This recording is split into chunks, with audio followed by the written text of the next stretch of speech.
You know what? You can see it. We were just like this. I can't see it, but you can see you got something in your mouth. Welcome back to the Black Sheep Podcast. Today's episode, I wonder if you can tell me if you can tell the difference. I've got a ALP in my lip. Nicotine. Remember I told you guys I was going to start taking nicotine? I have started. It's been a while. And is that instead of the weed? Yeah. Nice. I try to not smoke during the day. And if I do, I try to only have like CBD. Does the thing in your mouth make you feel like an actual farmer? I feel like a trucker more than a farmer or a hockey player. Okay. Because all the guys I used to know that played hockey would carry around Chewing cups tobacco? and they'd spit. Yeah. It was called dip. And they would like open up their lip and like put like a big chunk of chewing tobacco in. But it was gross because it was like, I had it one time. It was like, doesn't taste like this. Like this is completely different. This is like putting a piece of gum in your lip. I don't know why you'd want to do that, but this is what it feel. That's what it would feel like. That's what it tastes like too. I don't like gum. Yeah, because it tastes artificial, and so do those. But anyway, nevertheless, I like it. And what have you noticed?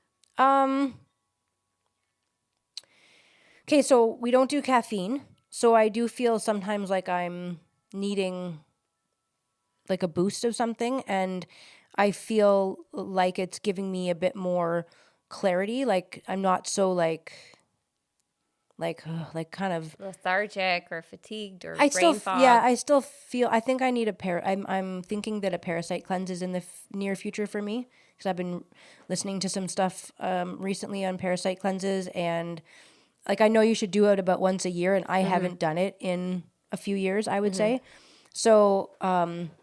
I know that a lot of symptoms of needing a parasitic cleanse are fogginess, is like low energy, and that is how I've been feeling. So I feel like I need to do that. I need a parasite cleanse, but it is helping me to feel more like I don't know. It's a stimulant, so it gives you a little bit more energy. Yeah, I don't know if it's a boost, but anyway, and I like it when, again, I hear what I'm saying, so I don't really care if you're catching it or not. But when I want to eat something and I shouldn't be eating, like it's not the right time, it's nice to have that. And then it like takes away the craving of like having a chocolate bar. Not that I have a chocolate bar here. We don't live near a variety store where I could go buy one.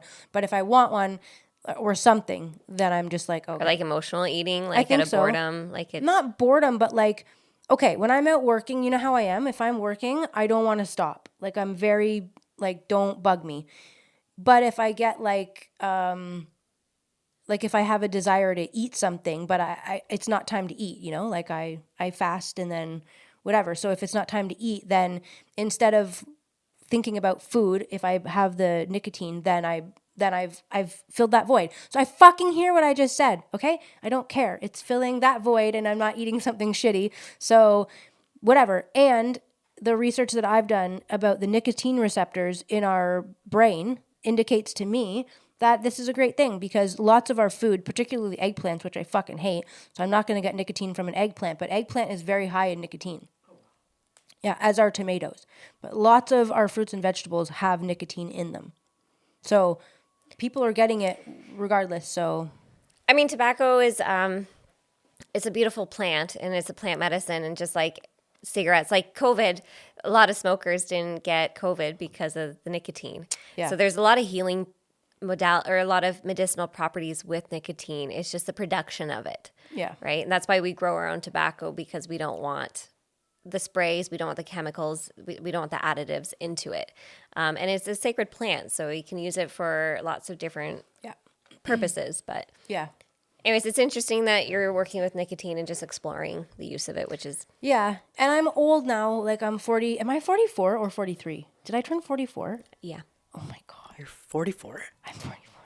Okay, so I'm 33, 44. Okay. Okay. So that's I'm how we'll know. So That's I'm how we'll know. so I'm 44, and like there's a lot of things happening for me as there are for other women in my category. I'm not having any I'm not menopausal. I guess I'm in perimenopause. But this is just something that I have been researching for women's health in particular at this age, and this is something that keeps coming up. So And for Alzheimer's. yeah, Right, so for Alzheimer's and neurological issues, and of course you guys would know I've had a traumatic brain injury, probably more than I'd like to admit, and I think that this is helping to stimulate me, and I do not want to I don't want to suffer from Alzheimer's when I'm older. So if this helps to mitigate some of that, then fucking yeah, give me more. So I am using, not that I'm getting paid. I wish you would pay me, Tucker. But I'm using ELP, which is which is Tucker Carlson's, and I am aware that he's probably controlled opposition CIA. Once you're a spook, always a spook. But anyway, it's not Zyn because I don't like to use those products because I don't like the company. So at least this is a small independent company in the States. It's hard to come by in Canada, but while I can still get it in here, I will. So anyway, that's that. We're exploring all different health options. We go down all the different rabbit holes, and then we test it out for ourselves to see what works and what doesn't. Yeah. I think that's a big part of our own healing journey is we don't take it. We take everything with a grain of salt, and we figure it out for ourselves and what works for us, because what works for me doesn't work for you, and vice versa. Yeah.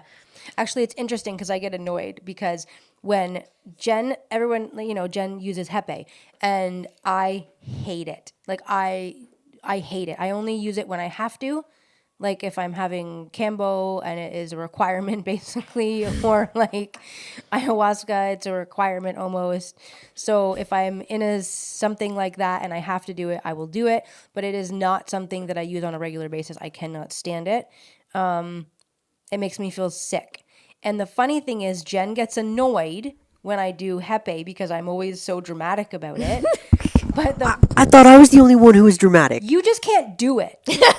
You just look retarded. And I can take it. I just don't like it. Like, I don't die like you do. I just don't like it. I often throw up. Fair enough. So I just don't like it. But anyway, it's funny because she gets annoyed with me when I react this way to Hepe. And she reacts the same way to the nicotine, and it bugs me. It's so funny. So I like made her take a nicotine, and like it's in her mouth for 30 seconds, and she's like panicking. I don't like this. Ew, it's burning. And it's like, okay, you have to. I get it. The first time I tried it, I had to take it out. It made me feel a little bit nauseous. Like it made you feel nauseous. Yeah. Yeah. Yeah. But the whatever additives they have in it for flavor, I don't like. It reminds me of gum. I don't like artificial flavors. Yeah. That's fair. what I don't like about it. That's fair. And I have, I can't see anything. I can't see what is on here anyway. I can't read it. Actually, I want to look. So I can't see it. My glasses are. Microstalline, cellulose, zetitol, water, propylene glycol, flavorant, nicotine. Can you do me a favor? Tartaric acid. Can you run out to the mule and grab my glasses? They're on an orange. There's a lot of ingredients in this, surprisingly. Mm-hmm. Yeah. And a lot before nicotine. Mm-hmm. So. Yeah, I mean, if anybody's using this and has another alternative that's more natural, I'm open to that, obviously. But anyway, but I like it. I think it's beneficial personally. Like for my personal case, like women who are in their 40s, thank you very much. Women who are, this is who I am now. This is who I am now, guys. Women who are in their 40s are having issues with seeing and gaining weight and having a hard time. I don't know. I'm not really like gaining weight as much as I'm just like noticing that my body composition is changing. That's perimenopause too, yeah. though, right? That's the transition. Yeah. And so I just don't have, anyway, so I'm just finding that, whatever, I'm trying everything. So fuck off. Okay. Still fucking, you know what? Not at least, like a lot of people are doing a lot of different things, but I'm just like not willing to do Botox or anything remotely like that. So, I mean, I'm still putting some things into my body, but there's no way that it's like Botox or these injections or synthetic hormones. So for now, I'm going to try this. Anyway, moving on. Today's episode, the true cost of convenience, what we give up for grocery store comfort. So today the topic is basically, we're going to dive into the modern food system, and we're just going to go over a few topics of it and see what this has done, if it's been beneficial for us or if it hasn't been beneficial. And obviously, I can give you a spoiler. It's not been helpful. So we're going to go through all of the kind of 5 or 6 points and go through them all and figure out how we got to this point. And the reason that we're talking about this is not too long ago, so you guys know we moved the chickens out of the barn. They're in a tractor now. They're outside full time, which has been amazing. We love it. It's a bit more of an inconvenience to have to go out to do all the chores because they're no longer right kind of at the property. But we have all the tools that we need to make that happen in a fairly easy way. Like we have a mule, which is like a small truck with a bed, and you can put your water, your feed, everything in there, and then drive out. So really, the only thing about it that's a pain in the ass is competing with the cattle to get into the into the pasture. That's really the only hard point. And Jenny's stupid lamb, because now it thinks that it's a dog and it can come in and out whenever it wants. So when you open up the gate, it runs. She's gotten better. But she's gotten better. She's adjusted. She knows that she stays in the pasture now. Don't diss on her. No, she's sweet. She stopped baying, so she's less annoying. She's bonded with our other sheep, so yeah, they are doing really well. Yeah, no, it's good. But the other day I was collecting my eggs and I was thinking, wow, like how fucking cool is this? I had like a 5-gallon pail, and I mean there must have been, I hadn't collected the day before, which is rare. Usually I do this, but so I had like 45, 50 eggs, and I was like, this is so fucking cool. Like this is just food right here that will last us, just the 3 of us, if we had to, weeks. If anything ever happened, we've got weeks worth of food in this 2-day window, which I just thought was so fucking cool, you know? And like highly nutritious food. Highly nutritious food, completely, well, as organic as it can be in our particular case, without being organic, whatever the fuck that means anymore. Being organic now means wind farms and solar farms. So, fuck you, we're not organic. But it was just so neat to know that, like, we did it. Like, we were here. We were passionate about the food system during COVID. That's when we kind of had our big awakenings. I've been using this alternative farmer since 2013. So I have already been in this system for well over 10 years. But that's not to say that we still don't use, we weren't using Costco more and other like Farm Boy and grocery stores. And we still do to a degree, but that has changed so much. And it was drastically just so cool to see that we had this abundance right there. I mean, we always supported local farmers, and we always bought organic as much as we could or whatever. And when we lived in London, we lived in suburbia. And so we would outsource and go to the markets and do all those things. But really a big part of awakening for us around our health and the food industry was our driving force to buy the homestead, to buy the farm, because we wanted more control over our nutrition. We wanted more control over sustainable farming. We wanted to be able to have good food that lasts us for the year. And not have everything sprayed with chemicals, pesticides, Roundup, glyphosate and everything. Yeah. And so that's like a whole other rabbit hole that a lot of people have gone down around. The true health starts at the soil. And if the soil's not nutritious and dense with microbes, like we're not going to get the nutrition into our body. And so that's why everything's so sprayed. And then we're doing this Joel Salatin. If you guys don't know who he is, I'm sure most of you do, but if you don't, you should look him up. He's in Virginia. He's the most incredible man. There are incredible men, believe it or not, out there. And he's white. Oh my God. Oh white, incredible man. Whoa. And I'm learning about pasture management, and they took a farm, one on this side of the road and one on this side of the road. One's like a normal farmer, and one is Joel Salatin's farm. And they just took some pliers and just smashed out a tiny little hole into the ground. And they're on the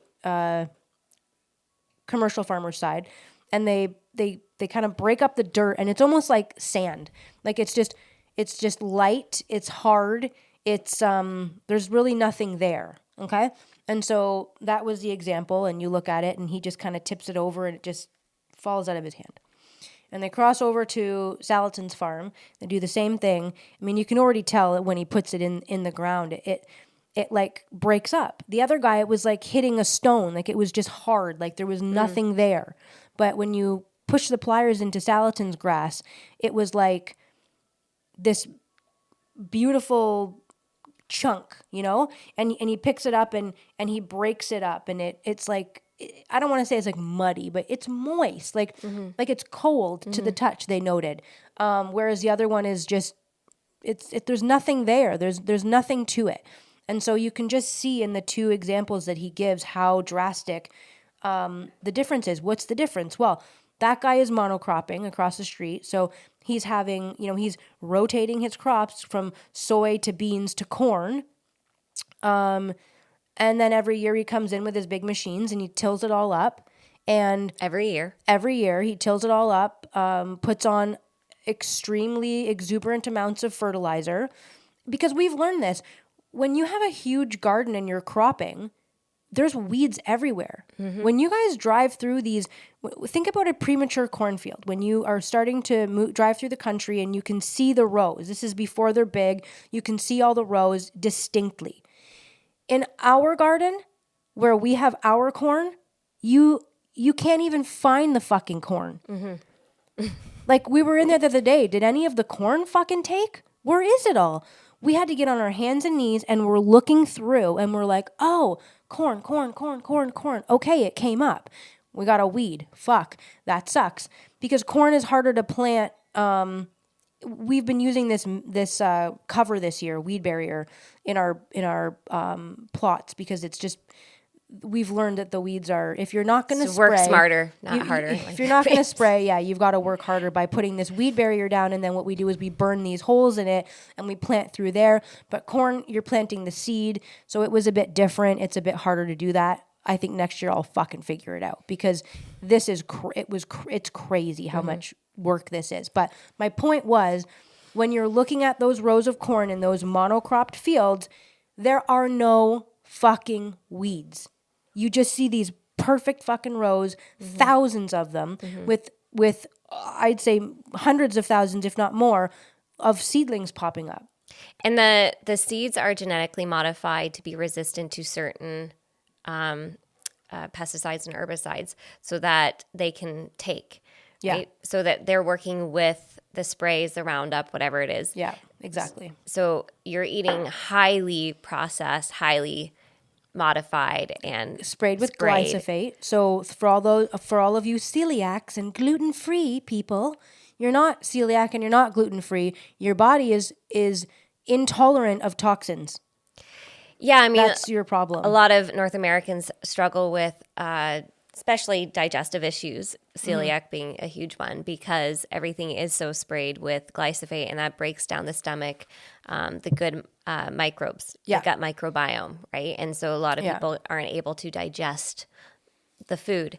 But if you go to Europe, they don't have this. They have stronger and better restrictions around certain herbicides and pesticides. They wouldn't allow glyphosate over there. Right. So a lot of Canadians can go to Europe and eat pizza and pasta and bread and not have any issues. Yeah, exactly. So we're doing something very backwards here in our food system. Yep.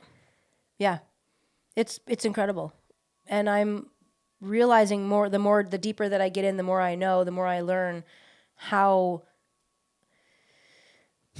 devastating it actually is to our environment, to our supply, to our people. We are the sickest people in the world in North America where we have the most abundant amount of food and we are the sickest.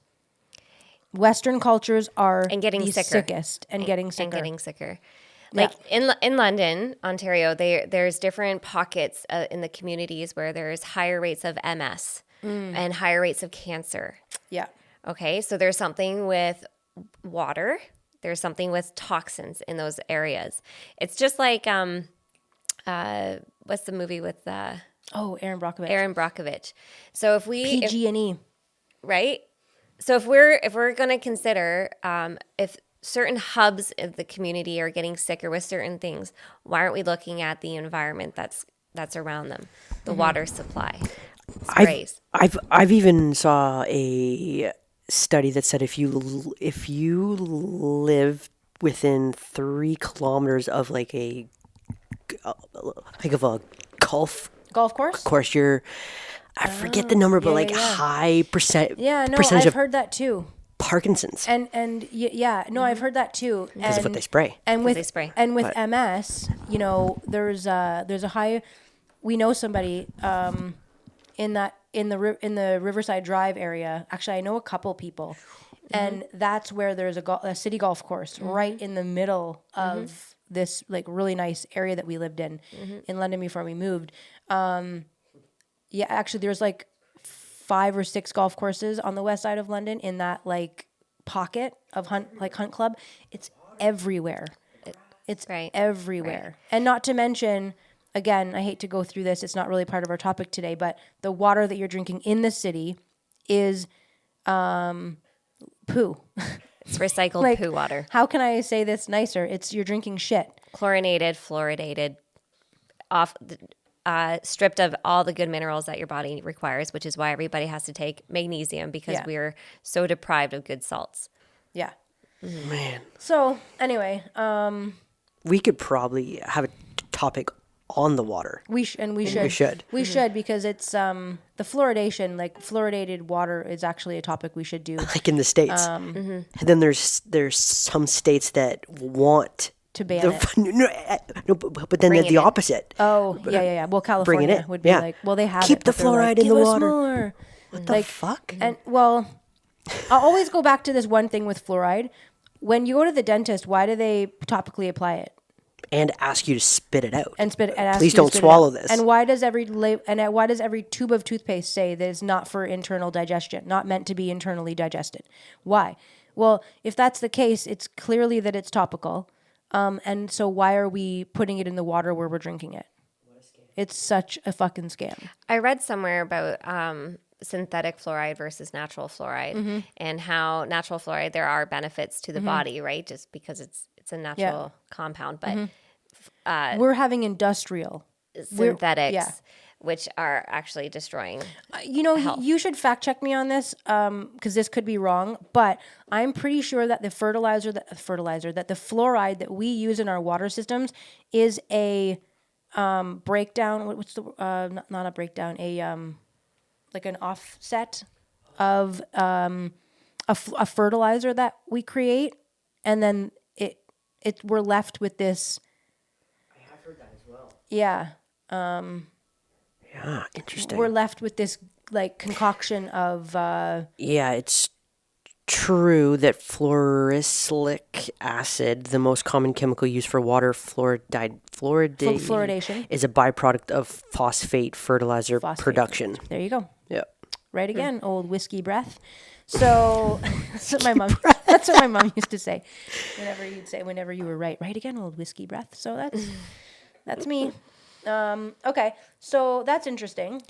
Okay, so I know we went really sidetracked there, but just to tie it back in, like to our topic today, the reason why we've moved to homesteading is so that we could have more control and more food sovereignty and really establish a really healthy relationship with the soil and regenerating the soil, regenerating the land, bringing back the land, and then the ecosystem, because now there's more birds, there's more wildlife, that there's more insects, there's more frogs, there's more bees, there's snakes. Like we want a thriving ecosystem here, because if the ecosystem's thriving, then we're thriving. Yeah. Right? Like every time we pull a tarp back like a weed barrier or a tarp, there's a snake.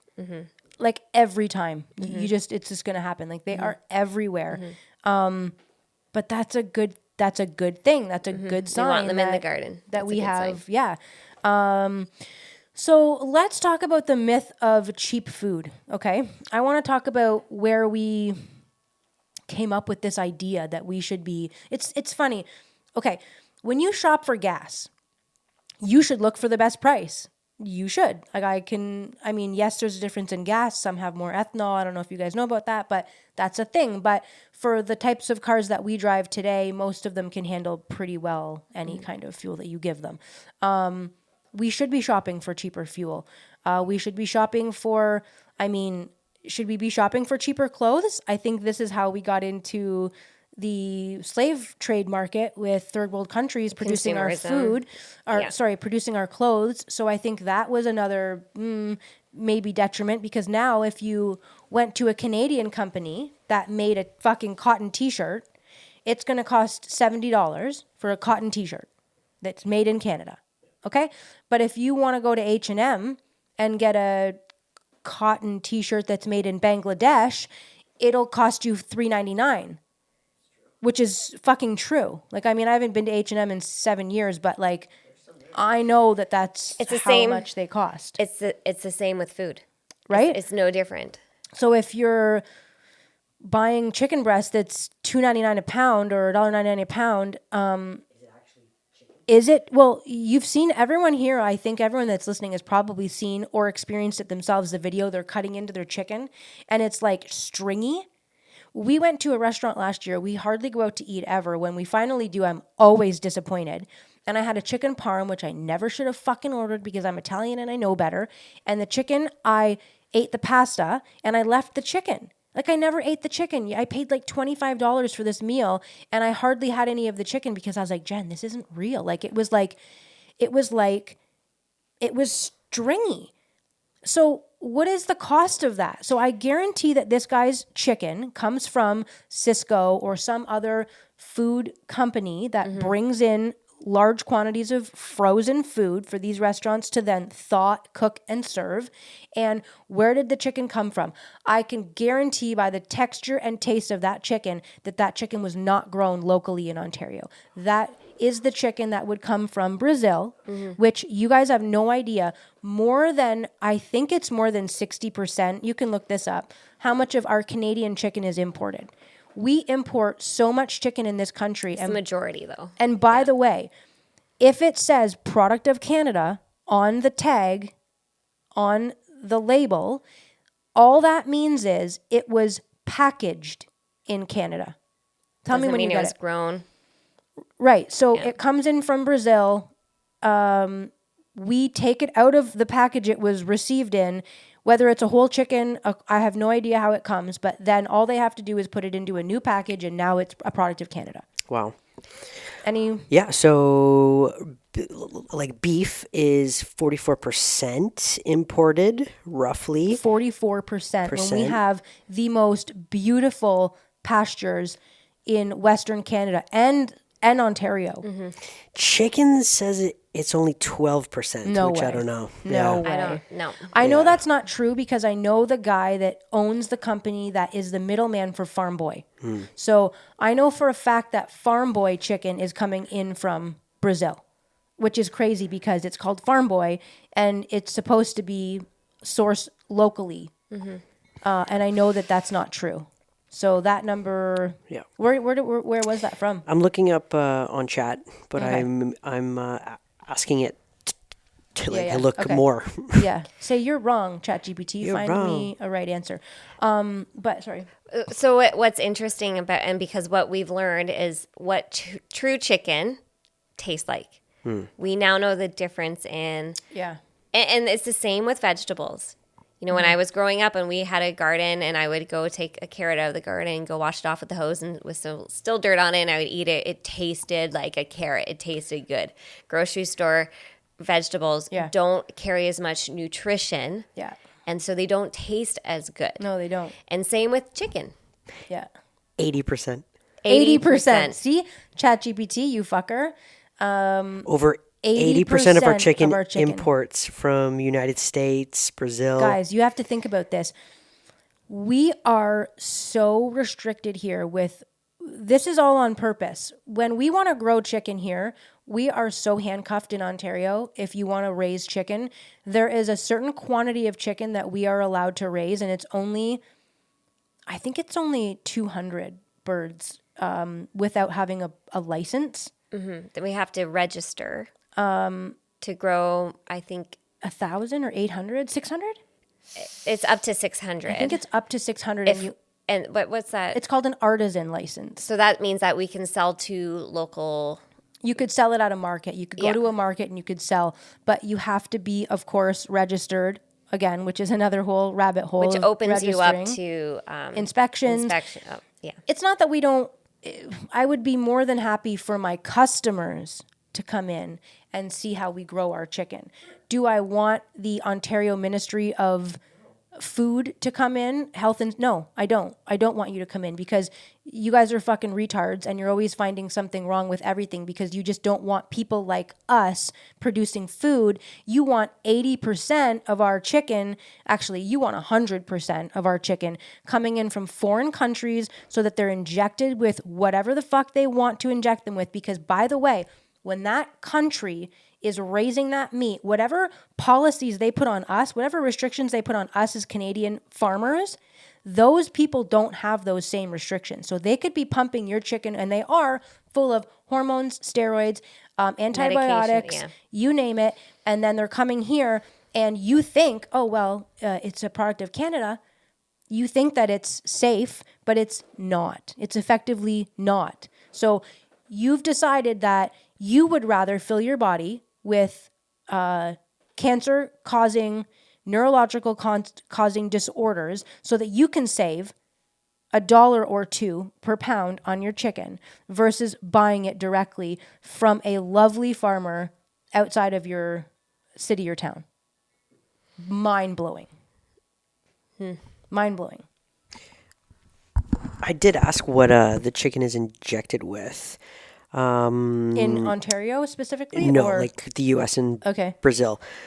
You have like the salt, water, and then phosphate, triphosphate, hexametophosphate, acid, prophosphate. It's a lot of stuff. Any like hormones, steroids, like? Not really, not yet. Exporters, Brazilian exporters aiming at Canada also fall under Canadian Food and Drug Regulations. I don't think that's true. No.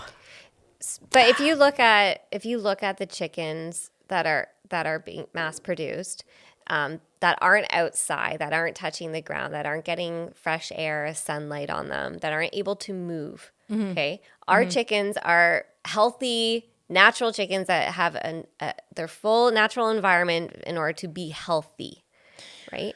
Okay, so the chickens that we have right now are the chickens that we don't normally like to raise for meat because they're what's called white rocks, and those are the chickens that are a faster grower. Okay, now this is the interesting thing. It was kind of a bit of an experiment for us to use these chickens because I wanted to know if we slow down the amount of feed that they're getting and if we put them out on fresh pasture and we don't just have them locked in a cage with a bowl of food in front of their face all day, what are they going to look like as they progress?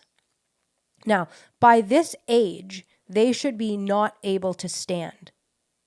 They should be so big that their legs are buckling underneath them based on the rapid growth of them. Now, ours, I give them as much feed as they want when they're babies.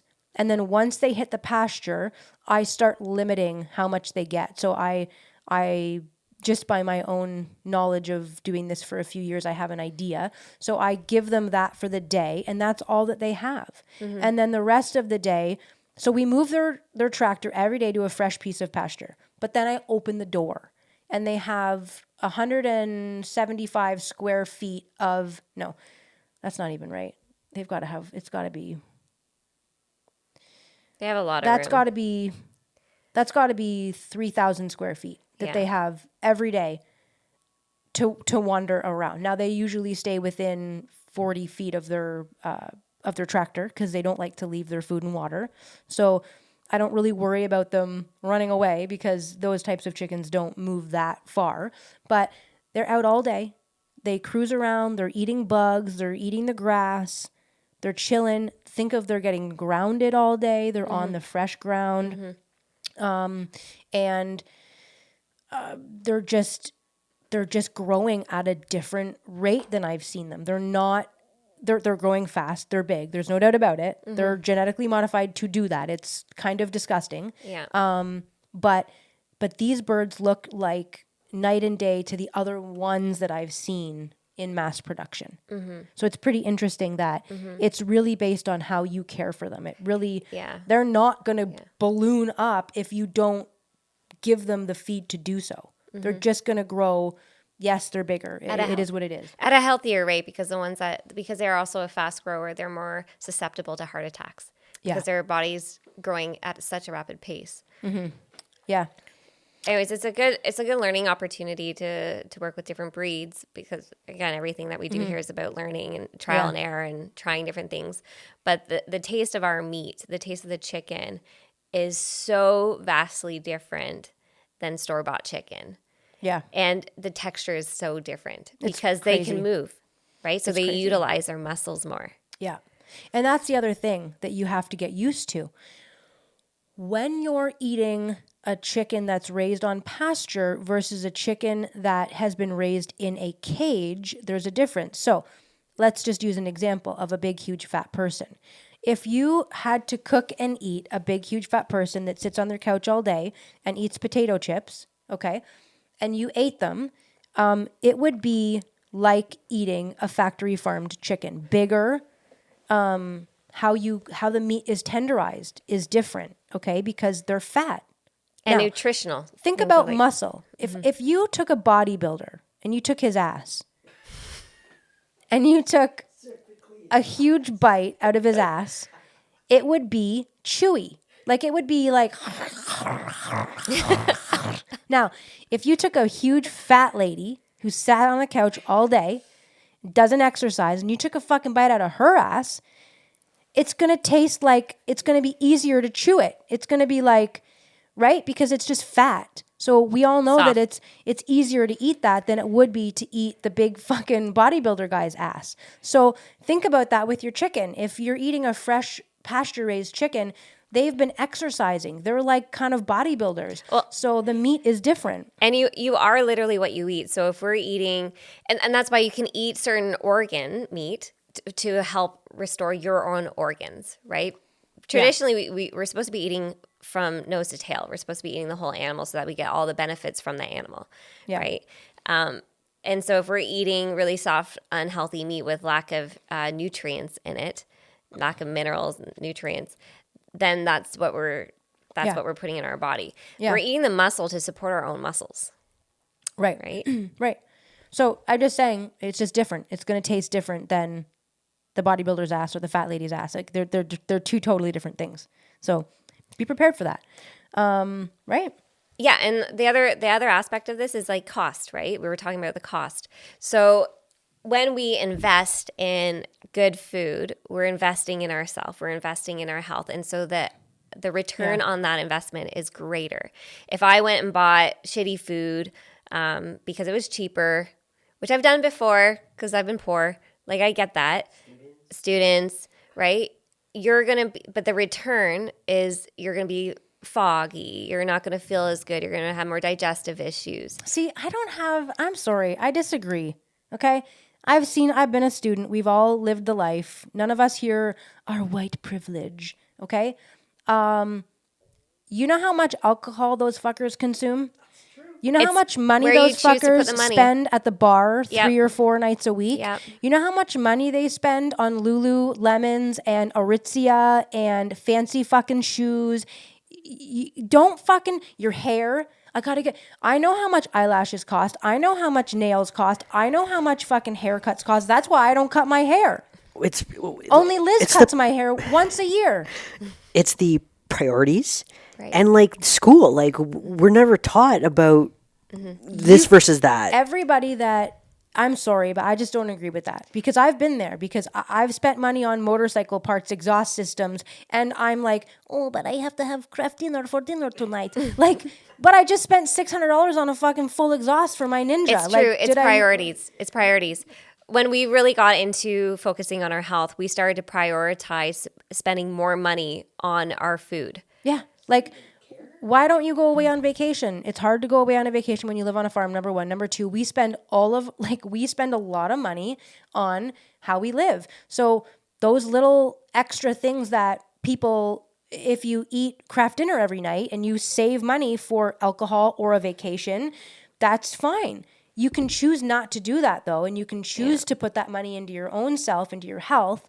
And down the road, when you turn 44, like me, hopefully you're in a better place than you would have been if from 20 till 40 you still ate McDonald's or whatever, because I mean, McDonald's isn't even cheap. That's the thing anymore. But I mean, there's just farming, gardening. You can do it without having huge expenses like that. I think that's the other part of this is that people can garden. They can grow their own food. Like I lived in a high-rise apartment and had a garden and a compost on the balcony. Yeah, people are lazy. So people out there that want to say, well, I mean, you guys are lucky you have a farm. I'd love to do that. I'm not buying that. I have a cousin who has a full fucking garden in buckets. She swears by it. She's got land too, but she just swears by growing in buckets. So she fills a 5-gallon pail with good soil and then plants cherry tomatoes, regular tomatoes. She got all kinds of stuff growing in buckets. Like, it can be done. I've seen these towers, the towers you can get. Indoor there's all kinds of cool stuff. Yeah. But the fact of the matter is buying food cheap has put us in a position where we're cheap. Like, we're now the $3.99 t-shirt because we're so depleted. We're so fat. We're so ill. We're so neurologically blocked. We're digestively sick. I think that's a program part of the schooling system. These are the programs of convenience, easy life, looking for pleasure rather than hard work and investing. Like, investing in your health, like, we're always investing in our property, in our health, in our happiness, in ourselves. And the return is the best because we are thriving because of that. And so people can make as many excuses as they want, but unless you're actually going to take full control and ownership and responsibility for your own health and happiness, excuses are always going to be your own barrier. Yeah. Yeah. What about convenience? What does convenience breed? Like, into all of this. So when we think about, okay, well, my kids play hockey, so I have to have ready-made things for me on the go because I can just run into the grocery store and get a pre-cooked chicken. And you're right, at the price of them, I don't dispute that there's a lot of people doing that and why they would do that. I totally get it. You can go to Costco and get like 2 for, I don't even know. I don't buy them. It used to be 2 for 10 or 2 for 15 or something stupid if you went late at night. But I don't even know. But what did that breed for us? That bred for us that you can't have your cake and eat it too. You can't be a mother and have a career and feed your family well and get them to sports. We can't do all that. So what do we eliminate? Well, we're not going to eliminate my kid being in hockey. That's crazy. I could never do that. So instead, I'm going to feed them food that's going to give them cancer. That's what I'm going to do. I'm going to get them chicken nuggets before their hockey game. I'm going to get them a bag of chips at the rink. Mm-hmm. This is what we've created. Stop for ice cream on the way home. 100%. Mm-hmm. So we've traded. So you could have actually, if you took your kid out of competitive hockey, and if you stopped buying all that fast food and all that garbage food, you could probably not work, Mom. Believe it or not, I know that you think that that's a crazy concept and that you, as a feminist, you must work and you must have a career because you're equal to men. But you've traded, for convenience, you've traded the ability to have a simple life that would have had less stress, less anxiety, less worry, less sickness. That's what you've created by needing to have convenience. You're disconnected from your food. Your kids are so retarded, they don't know where chicken comes from. They don't honestly, we have people here that do not know that. We meet people all the time who have kids who have no idea. And when they come here and they find out that that is food, they're fucking mortified. And that's what's wrong with this world right now, is that kids are mortified when they look at my cow and think, that's where my hamburger comes from. My niece and nephew, they eat chicken. I was showing them our chickens, and I was like, do you guys like chicken? They're like, yeah. And I showed them the chicken. I said, well, that's what you eat. That's the meat birds. And they're like, they're so shocked and like disgusted because they're so removed. They're so detached from their food system. Crazy.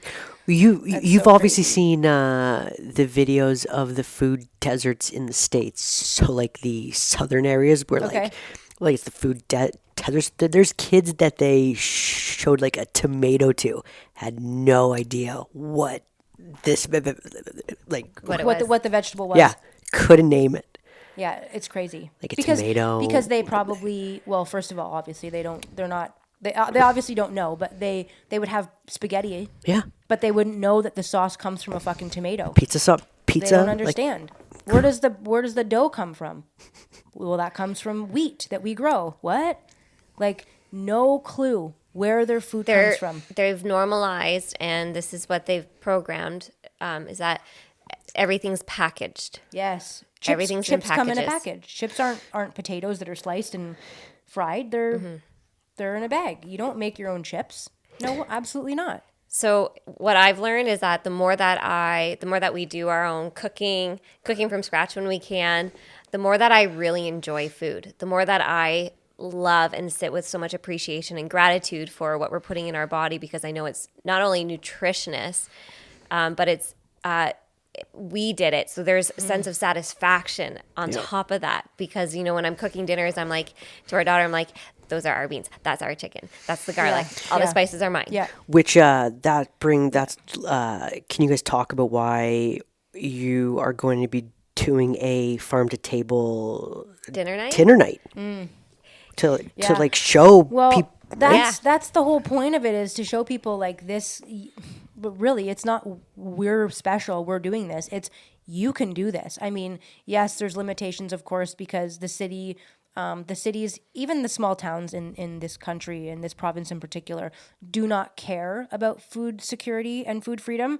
They're the problem. The municipalities are the problem, not allowing people to have sustainable food. Backyard chickens are a wonderful source of, like, I'm just going to quickly touch on this because we've talked about it before, but London, for example, they've implemented this green program. So now we just have more diesel trucks picking up more waste that go into more landfills, versus everybody who wants take, one chicken per person, and all of your now yard waste goes into your chickens. And by the way, that means we have food. So by the way, people that are lining up for food banks, 1 in fucking 3 Canadians, you could just have eggs for free in your backyard. But no, we don't want to have that. That's too convenient. As a matter of fact, Convenient. that's too connected. We don't want people to know where their food comes from and how easy it is for them to have it. We want them in their 15-minute zone, going to their specific grocery store and not moving outside of that. Rather than a real green initiative, which would be reducing waste. And sustainability. Self-sustainability. Yeah. It also, this whole convenience breeds fragility in the system. So you just said we're getting 80% of our chicken from Brazil. What happens when there's the next, issue, the next pandemic, the next whatever it is, and all of a sudden the transports aren't rolling and the boats aren't sailing? Where does your food come from? I know where mine will come from. It'll be out in the back. I'm growing it and I'll have it. Where's yours coming from? Now, if you're not growing it, do you have a farmer that you work with? You probably don't. So you're fucked. But the people like us that have a farmer, to be honest with you, our prices haven't increased that much. No. When our feed goes up and stuff like that, that's an outside product that we have to use, we of course have to account for that. But I guarantee you that my farmer that we use outside of what we can grow here, those prices have actually stayed somewhat Stable. stable. They have increased, but but it's nothing like you're seeing in the grocery store. This is no different than the egg crisis, right? And the price of eggs going up. And if anything, it just shows how dependent people are on the food system. Yeah. And if anything, it's no different than a power outage and how dependent we are on electricity and the grid. Yeah. Right? Or in Ingersoll, town close to us, they had a water issue and they couldn't drink their water. For like a week. Think about that, guys. Like, how crazy is that? If all of a sudden, we're in Southern Ontario here. If all of a sudden you don't turn your tap on and you can't drink your water, what do you do? Are you prepared for that? Like, I have friends that use local springs and fill up water. But do people know that? Do people have filtration systems? Do people even understand you can make your own homemade filtration system? Yeah, like if you have a Berkey, which we do, and hypothetically, let's just say we have, can you in the shot? Okay, we have a well, and you know what? We've turned on the water, and it hasn't. And this is the thing about not being in the city. This is an interesting thing. Have you ever turned on your water and there's no water? We have, and the other day it happened, and I knew. I mean, we've become accustomed, but I knew right away something was wrong because there should never be. So anyway, problem solved, no problem. But that is a problem, and that does happen. But we could go to the disgusting Thames River behind us. We live right on the Thames River. It's not as disgusting here where we are than it is down further west. But we could fill jugs with water, and we could put it in our Berkey, and we could filter that water, and we could drink it. Yeah. So, I mean, worst case scenario, we have a solution very close to us. But what would you do? I mean, this is the security. Do you understand? Let's talk about the farm perspective. That's a great transition to shift into the farm perspective. The reality of what it takes to grow one tomato, one zucchini, one chicken. What does that look like? Well, I can tell you that it looks like May. Well, sorry, I could tell you it looks like March. I can tell you it looks like way back in March, we start planting our seeds. We have a little system that has been great for us where we grow 70-80% of our seedlings from scratch, from seed, and then do our big transplant in May. Was a hard lesson this year. We lost a lot of our Tomatoes, yeah. We lost probably all that work that we did. I bet we lost 80% of it all. Yep. 80%. So from March until end of May, we worked our tails off. Jen does a lot of it. And the watering, the babying, and then eventually when they're big enough, you have to move them to transplant them to a bigger pot, because if you leave them in the tiny ones, they don't grow. So then you've got to make them in bigger pots, and then you have to put them in bigger pots, and then you have to transplant them. And then the unexpected frost comes that you had no idea was coming in June, which was crazy. But so we lost everything, but that's how it is to grow one tomato. The labor of love that it takes to create one fucking jar of tomato sauce. So here's the counter, okay? Well, I could just work an extra shift and then go buy them. Yeah, you could. Right? So let's do the cost analysis on that, okay? Because I've done that. I worked harder and then just kept buying for convenience. Yeah. I was unhealthy. I was more stressed. Yeah. I was eating bad shit, so then I felt worse. Yeah. Right? And all my energy is being drained by doing something that I don't like doing. Exactly. Right? When we grow it ourselves, I'm learning a lot of lessons in the garden, like just constant lessons, patience being a huge one this year. and doing things smart instead of more stressed or more like harder, you know? Yeah. But when I plant seeds from my fingers into the soil, I'm planting the dreams of what's going to come next, right? So I'm learning patience. I'm watering them. I'm tending and caring for them. So I'm learning to nurture something, and in return, I'm learning to nurture myself, right? So how we care for our plants is really an extension of how we care for ourselves, right? So you could say, well, I'm gonna take an extra shift and go work, or strain yourself. Like that's the one perspective. Yeah. I'm gonna create more stress for myself and create more convenience later, and then I'm gonna pick up a bottle of wine because I've worked really hard. Yeah. And you're still eating the chemical based product. You're still eating the GMO, the genetically modified, sprayed. You're still eating that. So you've done you're back to convenience and you're back to destroying yourself based on the fact that it was easier and you could work an extra shift. So one chicken to grow, okay, like one chicken starts with hatching eggs or getting day old chicks, okay? And then nurturing day old chicks they go about between 10 and 12 weeks. So for 10 to 12 weeks, every day, multiple times a day, when they're chicks, it's pretty regular. You have to go multiple times a day, make sure they have feed and water, make sure that they're not dead, because what they do is they all crowd each other and they want to be warm. So sometimes sometimes chickens can get trampled and they can get stuck and all kinds of things happen. So you're constantly looking after them. Then they get a bit older, they get out on pasture. It's still 2 to 3 times a day that you have to go out, bring them their food in the morning, let them out, move the tractor, okay? Then you have to go back at night because they don't go in because they're retarded. So you have to physically move 70 chickens by hand. They're so cute though. You're like, go home, time for bed, for bed. If you go out at the right time, if you go out at dusk, it's a labor of love. Like when I want to be, like when all of you fucking fuckers are out sitting on your fucking couch watching fucking Blind Date at 9:00 on a Tuesday night, I'm out in the fucking pasture moving 70 chickens into the fucking coop to get them to go to bed. And so that's that a because predator we doesn't let them come and eat roam. them. A lot of homesteaders and farmers don't let them roam, but we like them to be free. But that's our choice. 70 meat birds in the tractor, and it's a decent. It's 13 by like It's big. 8. 13 by 8. It's a big tractor, but still, I just don't feel good about that. I want them, again, I said I don't want to eat the fat lady on the couch. I want to eat the guy's ass that sounded bad. I want to eat the guy's ass that's been working out all day. So that's why I let them work out all day. Okay.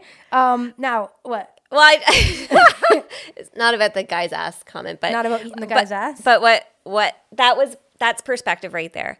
It's very easy at the end of the day. You've worked all day. You just want to relax, right? Yeah. And for most people, that's sitting in front of the TV, maybe having a drink, watching a movie, having chips or popcorn, right? Chilling out.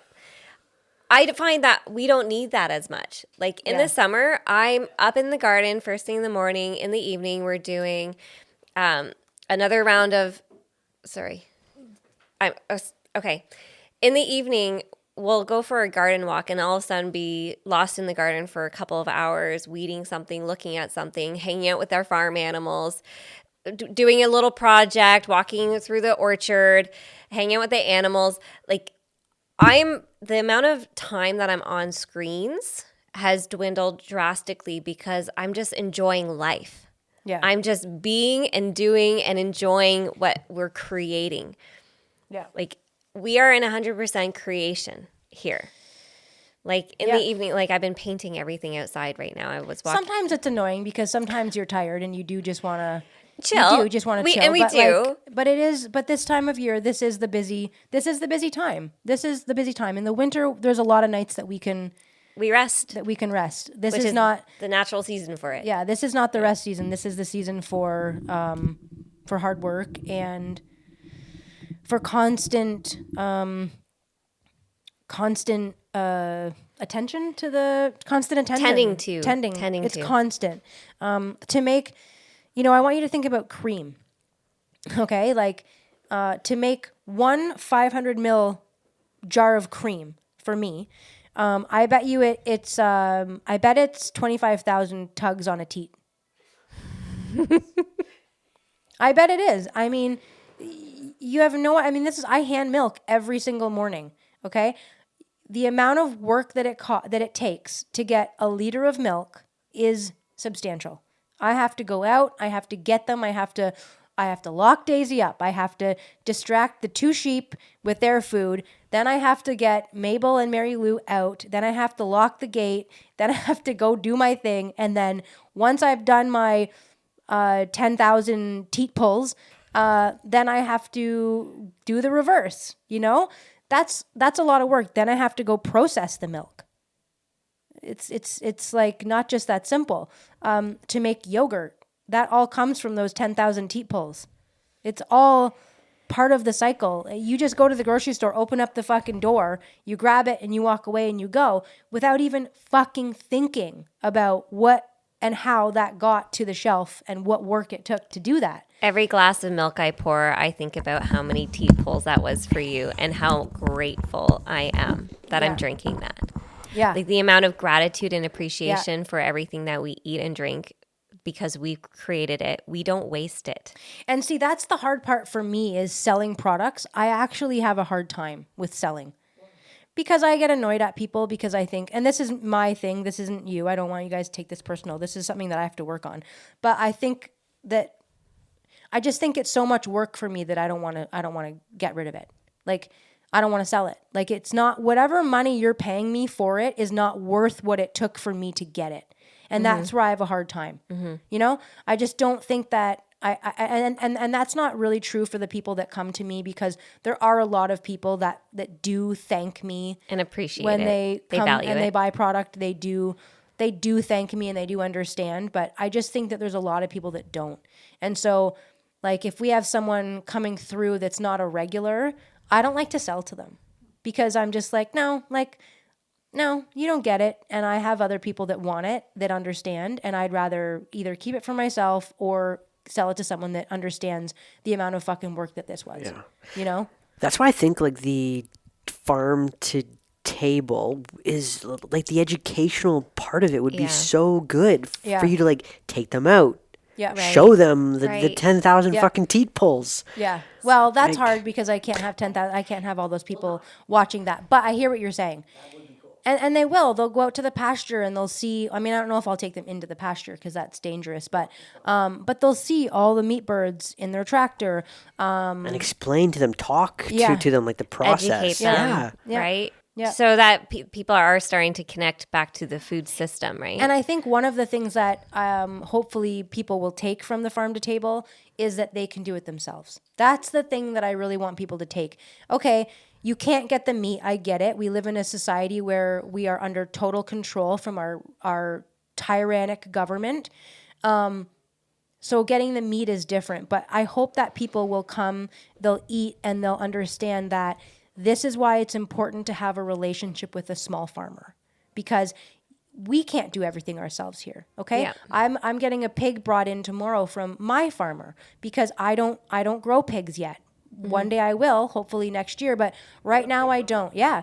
Not a live one, a freezer pig, okay? So I mean, I have that coming, and I have a relationship with this farmer where what I can't make myself, I get from him. So I hope that people at the farm to table will at least take that in and say, okay, now I need a farmer. I want this. I enjoyed the tomato. I enjoyed the pasta sauce. I enjoyed the chicken.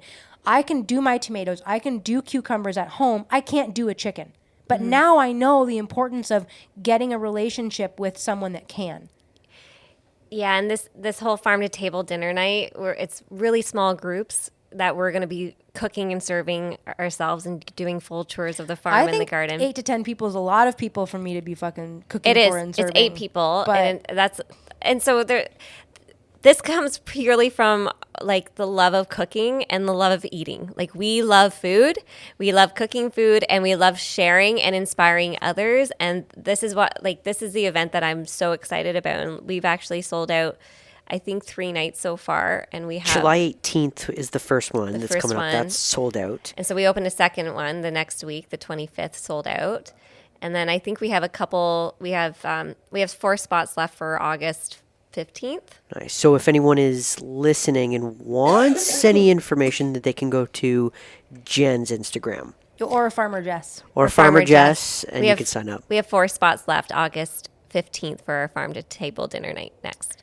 Yeah, and that one will be cool because that one will probably be the best one because that one will have the most abundant garden. We'll have corn. We'll have a lot of other things that are. The July ones will be great, but they'll be less. They'll be fresher, like with different everything's different times, right? Everything's different timing. So the menu will be based be on different. what is What's in available. abundant in the garden Yeah. right now. So And then we're going to do a fall one too, because the fall is when we harvest pretty well everything else, right? So we we're might gonna, even be able to smoke some joints in the fall one. we'll be harvesting our cannabis then too. With the We should do brownies, weed September and brownies? October. Yeah. Ooh. Oh, Or yeah. take zucchini the- weed brownies. That'd be cool. Yeah. Did you say a zucchini weed brownie? Yeah, because I love cool. making homemade zucchini brownies. They're Yeah. so good. And they're good. Yeah. You're good They're at so it. good. Yeah. Yeah. Her brownies are the best. Yeah.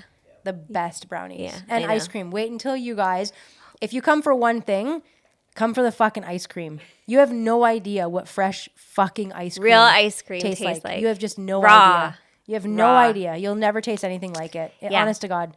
Like we went, we have a little ice cream place not far from here, and so we go from time to time.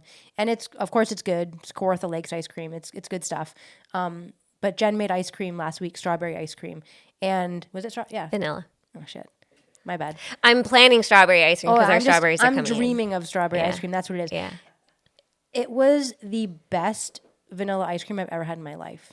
It was so It was so good fucking good with the homemade brownie. because it's like not too sugary. Like, you know, sometimes it's just like, you know, you almost can't even overindulge because it's too sugary. But I fucking could overindulge. I actually felt bad because my mom made an apple Betty, and I just kind of discarded the apple Betty and just ate the ice cream because it was just like what I wanted. But anyway, it was amazing. But okay, so let's move into bartering. Why did you have something else to say? No, I thought we were going to be ending the podcast. Oh there. no, we've got lots to We got more to- go. Oh yeah. I want to move into why growing, bartering, and buying local is radical and necessary. Okay, so what do you think about that when I say that? Radical and necessary for bartering. What else did you say? Buying local. Buying local Why growing, bartering, or buying local is radical? because it keeps the money in our pocket. Exactly. It keeps those fucking liberal crooks out of our fucking business and pockets, and that's why Into big corps. The CBDC is such a crazy and important topic as well, because once we have central bank digital currency, and we're no longer allowed to use fake fiat money, we will be subjected to way more tyrannical measures than we could even imagine. You're not going to be able to just, here's a 5, here's a 10, here's 20 for this. Everything will be tracked. So in order for us to do business, okay, if this is the case, in order for us to do business, we're going to have to accept central bank digital currency. And I assume if you want to accept central bank digital currency, you'll have to have an account of some kind, right? So that's why bartering is amazing, because in the future days when I do believe that will come, I'll be able to say to you, I've got chickens, you've got beef. Let's switch. Let's make a deal. I've got tomatoes, you've got zucchinis. Let's make a deal, right? You need your grass cut. I can do that for you. You give me a piece of gold. I don't know, but I think that trades. I think that is necessary because it shows that we're not going to be part of this system. We don't have to be part of this system. We can always find ways to continue without being on the radar of the CPP, I mean liberal government. Did you not catch that? Yeah. Okay. But just that instance of bartering. So a good example of this, because we lost 80 tomato plants this year, and I was outsourcing from different friends, and I'm so grateful and blessed because we have such a great community around us. But we had friends that drove here to show their kids the little farm animals and to visit, and they brought some tomatoes, and then in exchange we traded them with some of our products. We traded them some of our products. So we didn't have to pay for them. We could trade you what we make, what we grow, and you could sell or trade us what you grew, right?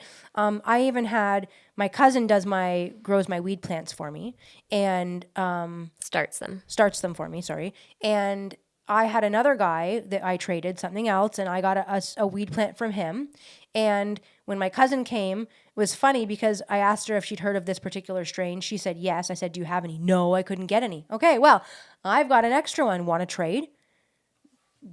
Boom, done. So, I mean, I just think that I think it's important, and I do think that it's radical because I think it's something that we've completely gotten away from. And that's because we've lost skills. And the school system is designed to train you to become a worker, to follow order. Yeah. And it doesn't teach skills. Yeah. So us doing homesteading, all we're doing is learning skills. Yeah. All we're doing is learning how to be more self-reliant. Absolutely. And so we want to inspire others to do that because then we really have community where we can all rely on each other and trade and look after each other. That's true community. I've also got a neighbor that is, everyone loves to have the guy, a man that knows everything, that can fix anything. I don't know very many women that do that, but I know that they're out there, but I'm just saying I happen to know a man that does that. And he's very nice to me. And when I need something, he's always there. He comes down, he helps me. And I have mentioned I have a mule. And the mule is a very practical little tool to have. It's like a side-by-side with a dump truck on it. Yeah, and it's pretty powerful, and he has a little race car. So he needs to borrow my mule to start up and get his race car pushed off because it's just a different type of vehicle. It needs a push to start. It's not, whatever. Anyway, it's like, I can't think of what the name of it is called, but it's for a racing. Anyway, he borrows my mule. We trade.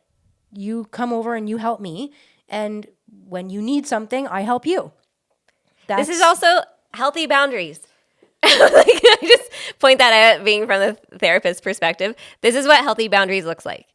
When because there's always an exchange. Interesting. When we have a healthy relationship, there is always a healthy exchange. Interesting. Okay, yeah, instead of always taking. Always taking, Right, always interesting. dumping on somebody, taking their right. energy, dumping your shit on them. This is a reciprocal, loving, kind, respectful relationship. Right. Instead of me just calling this guy, help me, help me, help me, help me, help me, help me, help me, help me, help me. And I never give him anything because I'm not going to eat his ass. So I got to help him. I got to trade him in some other way. Yes. Right?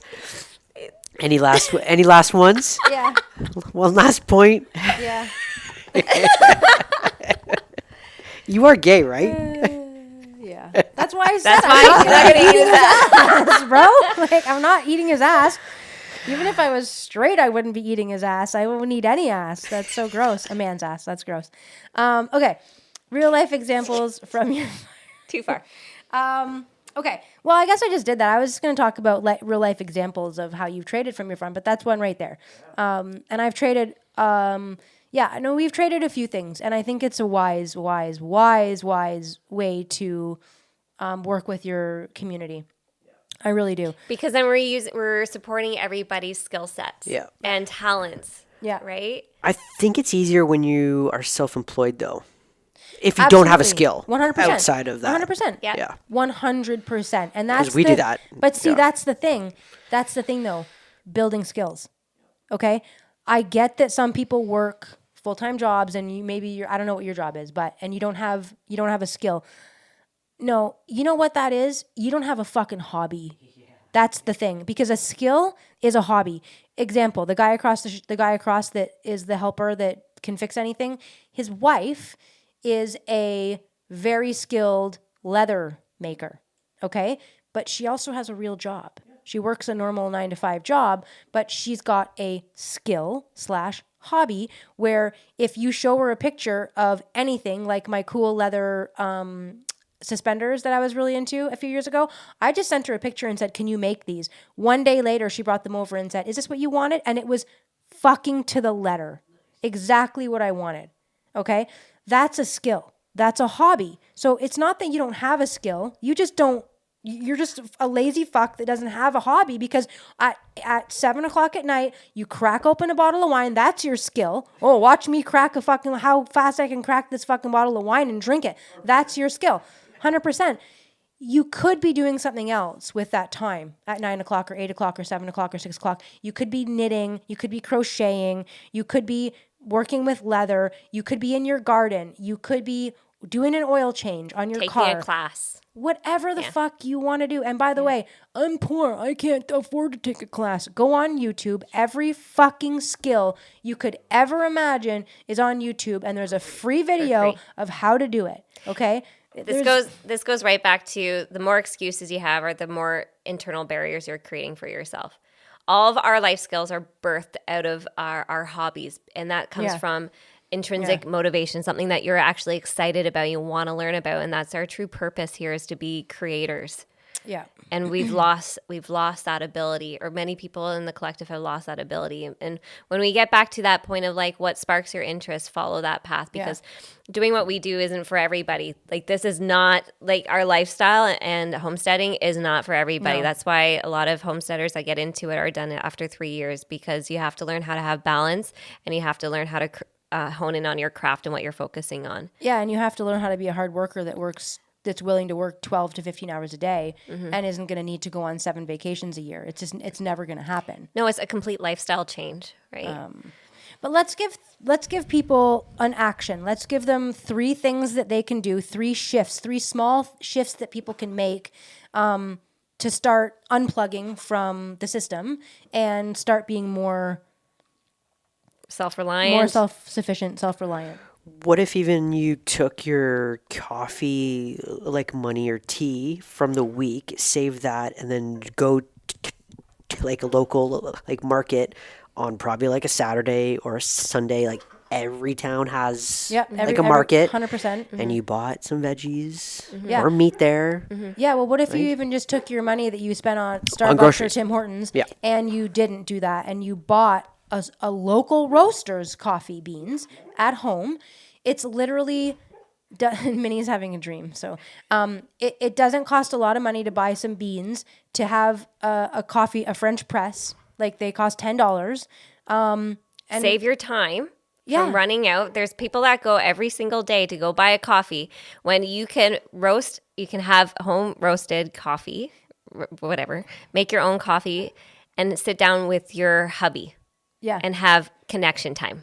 In the morning before you go. Think of, I remember when I used to be in that mode where I'd always have to go to Tim Hortons. You need an extra 20 minutes every morning to sit in that fucking drive-thru. Like, that's not a lie. Okay? Think of the time that you're gaining by not having to do that, the uncertainty of not knowing how long the line's going to be. You just make your own coffee that's good, that is local, because Tim Hortons is no longer Canadian. We know that the coffee has sucked for a very long time. The food is garbage. I've seen videos of people who own Tim Hortons bringing the donuts out of their car.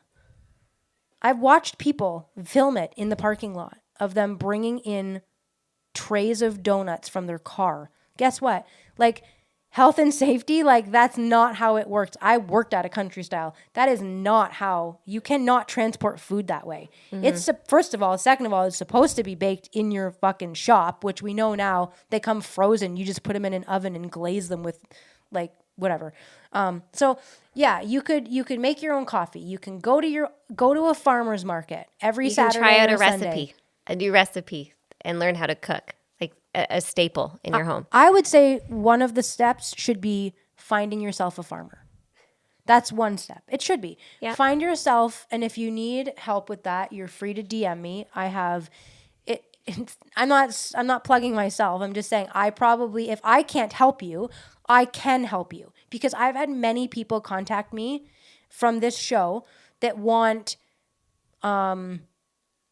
let's say they want raw milk. Well, I'm not allowed to legally sell you raw milk. So I can put you in the direction, though, of someone that can sell you something that's buffalo that is currently legal, which won't be for very long. I can put you in touch with that person.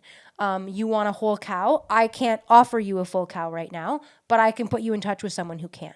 So find yourself a small farmer or a medium-sized farmer that's not a commercial farmer, and get yourself set up with at least meat. So we've talked about finding yourself a small farmer. We've talked about, what was the first thing that we talked about? Markets and coffee. And then I would say the second or the last and final shift might be Start a garden. Start a garden or a hobby. Start with one bucket. Get a 5-gallon pail, fill it with dirt, put a fucking tomato plant in it, and see what the fuck happens. It's contagious. Is that the right word? Like once you do it and you see that, oh my God. You see the reward. Like we didn't even touch on the orchard. And I just want to quickly touch on that before I forget. You don't know what it's like to walk out into an orchard that you fucking planted yourself, okay, 4 years ago, and have seen zero fucking fruits of those labors.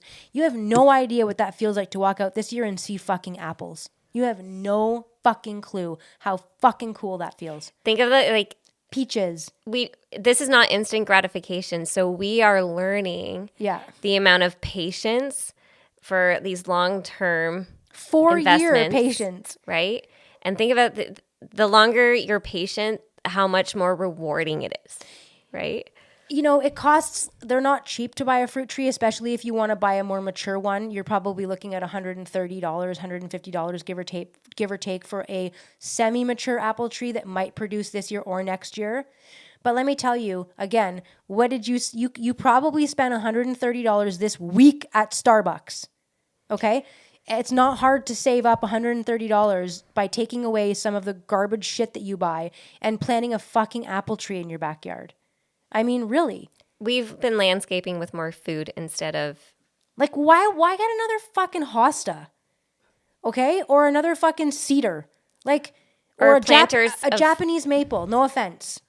Or planters of, like, shut up. Planters of flowers. This year I did all strawberries. And you know what? You know how much money we've spent in the past on flower pots and whatnot? Like, hundreds and hundreds of dollars. Why?